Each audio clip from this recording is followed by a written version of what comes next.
Crimea bridge पर हमले ने रूस और यूक्रेन की जंग में नया ट्विस्ट ला दिया है। रूस इस हमले के बाद पूरी तरह आक्रामक हो गया है। उसने यूक्रेन पर बारूदी बारिश कर दी है। यूक्रेन की राजधानी से लेकर उसके हर बड़े शहर पर रूस के कहर का शिकार हो रहे हैं। लेकिन पुतिन का अटैक यहीं नहीं थम रहा है। रूस को ईरान की वेपन सप्लाई और बेलारूस में रूसी फौज का पहुंचना ये बता रहा है कि पुतिन ने अब अपना महागठबंधन बनाना शुरू कर दिया है और सुपर पावर का संग्राम तेज होता जा रहा है। रूस के इस रुख ने अमेरिका और नाटो को भी अलर्ट कर दिया है। नाटो भी एटमी हथियार के साथ जंग के मैदान में गरज रहा है और उसने भी रूस को मुंहतोड़ जवाब देने का ब्लूप्रिंट बना लिया है। जानकारों का मानना है कि यही यूक्रेन जंग का अंजाम होने वाला है, जो दुनिया पर बहुत भारी पड़ेगा। पहला सवाल, पुतिन यूक्रेन में टैक्टिकल एटम बम से धमाके का ऑर्डर देंगे? दूसरा सवाल, क्या नाटो देश न्यूक्लियर धमाके से पुतिन को चौंका देंगे? इन दो सवालों ने पूरे यूरोप को डरा रखा है। पिछले 8 महीनों में पुतिन ने 3 बार न्यूक्लियर धमाके की धमकी दी है। पुतिन बार बार बोल रहे हैं, अगर उनके कब्जे वाले इलाकों को नाटो देशों ने हथियाने की कोशिश की तो वो एटम बम का इस्तेमाल करेंगे। लेकिन सबसे नई वार्निंग में तो पुतिन ने थर्ड वर्ल्ड वॉर की शुरुआत का थ्रेट दे दिया है। पुतिन ने यूरोपीय देशों को स्पष्ट धमकी दी है कि अगर किसी ने यूक्रेन युद्ध में शामिल होने की कोशिश की तो उसके विध्वंसकारी परिणाम होंगे। रूसी सैनिकों के साथ नाटो सैनिकों का सीधा टकराव बेहद खतरनाक साबित होगा। ये वैश्विक तबाही की वजह बन सकता है। मुझे उम्मीद है जो लोग ऐसा कह रहे हैं उन्हें ऐसा कदम उठाने से पहले बार बार सोच लेना चाहिए। बार बार पुतिन की परमाणु हमले की धमकियों ने अमेरिका से लेकर पूरे यूरोप की नींद उड़ा दी है। लेकिन पुतिन अपनी धमकी को धरातल पर उतार पाए इससे पहले नाटो शक्तियों ने पुतिन को एटम बम से ही सरप्राइज देने की बहुत बड़ी तैयारी कर ली है। इस वक्त दुनिया की सबसे बड़ी वॉर ब्रेकिंग ये है कि अचानक नाटो सेनाओं ने एटम बम दागने का अभ्यास करना शुरू कर दिया है। नाटो के 14 देशों की सेना, 8000 से ज्यादा एक्सपर्ट आर्मी ऑफिसर, दुनिया के 60 सबसे घातक फाइटर जेट्स और अमेरिका का एक B-52 न्यूक्लियर बॉम्बर वॉरहेड के साथ एटम बम गिराने की एक्सरसाइज में जुटा है। ऐसा दुनिया में पहली बार हुआ है। नाटो ने अपने परमाणु अभ्यास का नाम स्ट्रीट फास्ट नोन दिया है। रूस लगातार परमाणु हमले की धमकी देता रहा है, लेकिन क्या रूस पर ही पहले परमाणु अटैक किया जा सकता है? क्योंकि इसकी तैयारी पूरी तरह से की जा रही है।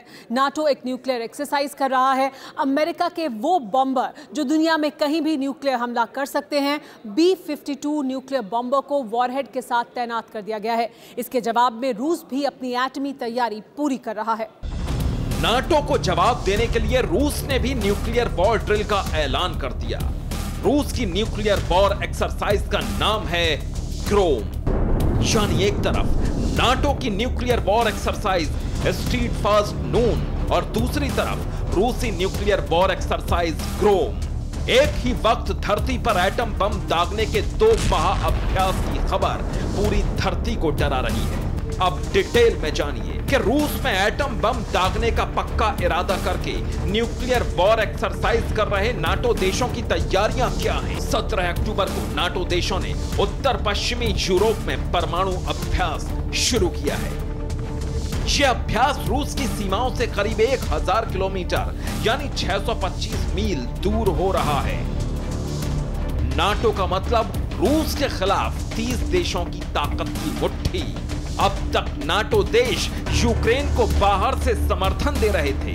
अब तक रूस और यूक्रेन की जंग में नाटो देश यूक्रेन की सेना के कंधे पर अपने हथियार रखकर रूस का मुकाबला कर रहे थे। लेकिन क्रीमिया पुल पर धमाके के बाद रूसी सेना और पुतिन के बेहद आक्रामक तेवर देखकर नाटो अब डायरेक्ट फाइट में आने की तैयारी कर रहा है। पुतिन इसी बात से बौखलाए हुए हैं।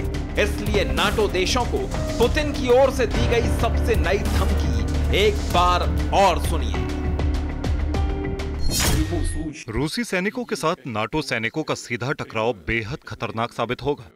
ये वैश्विक तबाही की वजह बन सकता है। मुझे उम्मीद है जो लोग ऐसा कह रहे हैं उन्हें ऐसा कदम उठाने से पहले बार-बार सोच लेना चाहिए।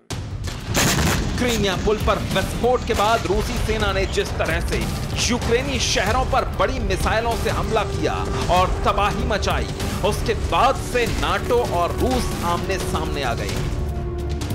ये इस वॉर का नेक्स्ट लेवल है। लेकिन नाटो देश और पुतिन दोनों मान बैठे हैं कि बिना एटम बम इसका एंड गेम नहीं होगा, इसलिए तैयारी और अभ्यास भयंकर है। 8 महीने से जारी यूक्रेन की जंग में नाटो का कूदना तय है। बिल्कुल वैसे ही इस युद्ध में पुतिन 11 में बेलारूस का पूरी ताकत से कूदना तय है। बेलारूस की सीमा नाटो से जुड़े 3 सदस्य देशों की सीमा से लगती है। इसमें लात्विया, लिथुआनिया और पोलैंड शामिल हैं। यानी अगर बेलारूस रूसी सेना की मदद में आता है तो इससे सटे तीनों नाटो देश लात्विया, लिथुआनिया और पोलैंड प्रभावित होंगे। इस युद्ध की आंच इन नाटो मुल्कों तक आएगी और फिर नाटो का इस युद्ध में आना कन्फर्म हो जाएगा। नाटो देश बुल्गारिया में युद्धाभ्यास कर चुके हैं। अभी कुछ दिन पहले जॉर्डन में भी वॉर एक्सरसाइज हुई। अब बेल्जियम से लेकर ब्रिटेन के हवाई इलाके में नाटो की परमाणु ड्रिल हो रही है। ये सही है कि जर्मनी इन अभ्यासों में भाग ले रहा है और हम ये भी सोचते हैं कि ये बहुत महत्वपूर्ण है कि नाटो हर समय स्पष्ट करे कि हमारी क्षमताएं क्या हैं और इन क्षमताओं का उपयोग करने के लिए हमारी तत्परता कैसी है। इसलिए निश्चित रूप से जर्मनी इस अभ्यास में भाग ले रहा है, खास तौर पर हमारी एयरफोर्स के साथ। पुतिन की एटमी धमकियों के जवाब में नाटो की तैयारी गुपचुप तरीके से चल रही है। पहली बार वॉर एक्सरसाइज का फुटेज मीडिया को जारी नहीं किया जाएगा। पहली बार न्यूक्लियर वॉरहेड गिराने की प्रैक्टिस की जा रही है और इसके बारे में भी जानकारी साफ तौर पर नहीं दी जाएगी। यानी पहली बार कोल्ड वॉर के बाद रूस से सीधे युद्ध की तैयारी की जा रही है। लेकिन ये युद्ध इतना सरल नहीं है। पुतिन ने एटम वॉर के बाद वर्ल्ड वॉर की धमकी दी है, क्योंकि पाले बढ़ चुके हैं। वर्ल्ड वॉर की पुतिन 11 और बाइडेन 11 तैयार हो रही है। सबसे पहले सुनिए पुतिन 11 में कौन कौन है। इस टीम के कैप्टन है व्लादिमीर पुतिन। पुतिन 11 टीम में चीन के राष्ट्रपति शी जिनपिंग हैं। अमेरिका के दुश्मन चीन ने यूक्रेन युद्ध के बाद से ही रूस का साथ दिया है। ईरान के राष्ट्रपति इब्राहिम रईसी भी पुतिन 11 का हिस्सा हैं, क्योंकि रूस यूक्रेन के खिलाफ ईरानी ड्रोन का इस्तेमाल कर रहा है। क्यूबा ने भी पुतिन की नीतियों का समर्थन किया है, क्योंकि क्यूबा के राष्ट्रपति मिगेल डियाज कानेल को पुतिन ने बीते दिनों काफी कर्जा दिया है। इसके अलावा नॉर्थ कोरिया के तानाशाह किम जोंग उन के सिर पर भी पुतिन का हाथ है। रूसी टेक्नोलॉजी से बनी मिसाइलों से पुतिन नॉर्थ कोरिया के बहाने अमेरिका का सिरदर्द बढ़ाते रहते हैं। इसके अलावा बेलारूस के राष्ट्रपति अलेक्जेंडर लुकाशेंको भी पुतिन के करीबी हैं। वो यूक्रेन के खिलाफ जंग में पूरी तरह रूस के साथ खड़े हैं। इसके अलावा किर्गिस्तान के राष्ट्रपति सदर जाफरोव भी रूसी राष्ट्रपति व्लादिमीर पुतिन के करीबी हैं। उन्होंने पुतिन को कॉल करके डोनबास पर रूसी कब्जे का समर्थन किया, यानी वो भी पुतिन 11 का हिस्सा है। और अब समझिए कि बाइडेन 11 में कौन कौन है। बाइडेन 11 के कैप्टन हैं अमेरिका के राष्ट्रपति जो बाइडेन। इस टीम के वाइस कैप्टन हैं नाटो के महासचिव जेंस स्टोल्टेनबर्ग। दुनिया के कम से कम 30 देश इस टीम के लिए चीयर करते हैं। अब एटम वॉर का यह खतरनाक खेल इन दो टीमों के बीच हो रहा है और इसकी तैयारी कुछ ऐसी है जिसे अब तक दुनिया ने कभी नहीं देखा। नेटो की प्लानिंग रशिया के खिलाफ 2 तरीके की है। एक तो अपनी डिफेंस को बढ़ाना, अपनी मिलिट्री सिक्योरिटी को बढ़ाना, अपनी इकोनॉमिक सिक्योरिटी को बढ़ाना, अपनी एनर्जी सिक्योरिटी को बढ़ाना, ताकि अपने देशों के अंदर पॉलिटिकल ऑपोजिशन ज्यादा ना हो जाए। वो डिफेंस की कैटेगरी में आ गए। दूसरी कैटेगरी में है ऑफेंस की एक्टिविटीज जो नेटो प्लान कर रहा है रूस के खिलाफ। उसमें शायद सबसे अहम है सैंक्शंस। वो सैंक्शंस केवल यही नहीं कि रशिया फॉरेन एक्सचेंज नहीं कमा पाएगा या अगले 1-1.5 साल में रशिया का ऑयल और गैस का रेवेन्यू बहुत कम हो जाएगा। नाटो के 3 देश न्यूक्लियर पावर हैं। अमेरिका के अलावा ब्रिटेन और फ्रांस के पास भी एटम बम हैं। यानी दुनिया में अमेरिका के कम से कम 7 न्यूक्लियर बेस हैं। वॉशिंगटन के लार्सन एयरफोर्स बेस पर अमेरिका के एटम बम हैं। कैलिफोर्निया के एडवर्ड्स एयरफोर्स बेस, बेल्जियम के क्लेन ब्रोगेल, जर्मनी के बुचेल एयरबेस, इटली में एवियानो और गेदी एयरबेस, नीदरलैंड में वोल्केल एयरबेस और तुर्की में इंसरलेक। मतलब ये कि अमेरिका ने तकरीबन पूरी दुनिया में अपने न्यूक्लियर बेस बना रखे हैं। ये एटम बेस रूस के खिलाफ अमेरिका और नाटो की सबसे बड़ी ताकत हैं। रूस पर इनमें से किसी भी जगह से एटम बम दागा जा सकता है। अब दुनिया में फैले रूसी एटमी ठिकाने देखिए। आर्मीनिया में रूस के कम से कम 2 मिलिट्री बेस हैं। कभी जॉर्जिया का हिस्सा रहे अबखाजिया में भी रूसी सेना का एयरबेस मौजूद है। जॉर्जिया के पास साउथ ओसेटिया में भी रूसी सेना का चौथा बड़ा मिलिट्री बेस है।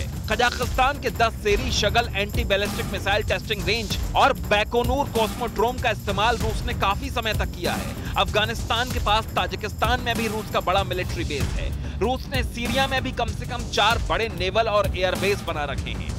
रूस ने मोल्डावा में भी मिलिट्री एयरबेस बनाया हुआ है और किर्गिस्तान में भी रूसी सेना का बहुत बड़ा मिलिट्री बेस है।